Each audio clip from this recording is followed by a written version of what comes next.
പാർലമെന്റിൽ Congress M P Renuka Chowdhury വളർത്തുനായയെ കൊണ്ടുവന്നതിനെതിരെ ബി.ജെ.പി. രേണുക ചൗധരിക്കെതിരെ നടപടിയെടുക്കണമെന്ന് ബി.ജെ.പി. ആവശ്യപ്പെട്ടു. സർക്കാരിന് മൃഗങ്ങളെ ഇഷ്ടമല്ല എന്നാണ് രേണുകയുടെ മറുപടി. തന്റെ വളർത്തുനായ പാവപ്പെട്ട ഒരു മൃഗമാണെന്നും രേണുക പ്രതികരിച്ചു. जानवर को पसंद नहीं करती है ना सरकार.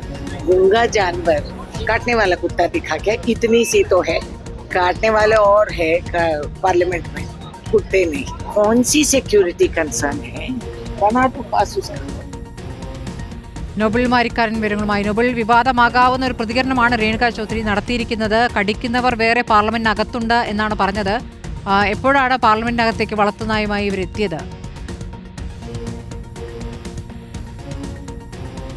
സ്മൃതി, ഇന്നാണ് രേണുക ചൗധരി തന്റെ വളർത്തുനായുമായി ശൈത്യകാല സമ്മേളനത്തിൽ ആ ദിവസം പാർലമെന്റിലേക്ക് വന്ന് ഈ വാഹനത്തിൽ വളർത്തുനായ ഉണ്ടായതെന്ന് മാത്രമാണ്. പക്ഷെ പാർലമെന്റിനകത്ത് വളർത്തുനായ ഇറങ്ങുകയോ അല്ലെങ്കിൽ വാഹനത്തിൽ പുറത്തിറങ്ങുകയോ ഒന്നും ചെയ്തില്ല. അതിന് പിന്നാലെ വാഹനം തിരിച്ചു പോവുകയും ചെയ്തു. ഇതിൽ ചട്ടലംഘനം ഉണ്ടെന്ന് കാണിച്ചാണ് ബി.ജെ.പി.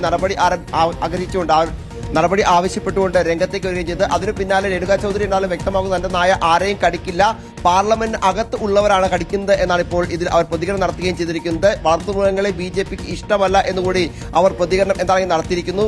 ഇത്തരത്തിൽ സ്പീക്കറുടെ ഭാഗത്തുനിന്നോ അല്ലെങ്കിൽ മറ്റ് ലോക്സഭാ രാജ്യസഭാ സെക്രട്ടറിയുടെ ഭാഗത്തോ ഇതുമായി ബന്ധപ്പെട്ട പ്രത്യേകിച്ച് നടപടികളോ അല്ലെങ്കിൽ ഇതുമായി ബന്ധപ്പെട്ട മറ്റ് പ്രതികരണങ്ങളോ ഒന്നും ഈ ഘട്ടത്തിൽ വന്നിട്ടില്ല. പക്ഷേ പോലും ബി.ജെ.പി. ഇതിൽ ചട്ടലംഘനം ഉണ്ട് എന്നാണ് പറയുന്നത്. വളർത്തുനായടക്കമുള്ള ജന്തുക്കളെയൊന്നും പാർലമെന്റിൽ കൊണ്ടുവരാൻ പാടില്ല, കോൺഗ്രസ് എം പി കാണിച്ചത് ചട്ടലംഘനം ആണ്, അതുകൊണ്ട് നടപടി വേണം എന്ന് ബി.ജെ.പി. ആവശ്യപ്പെടുകയും ചെയ്യുന്നു.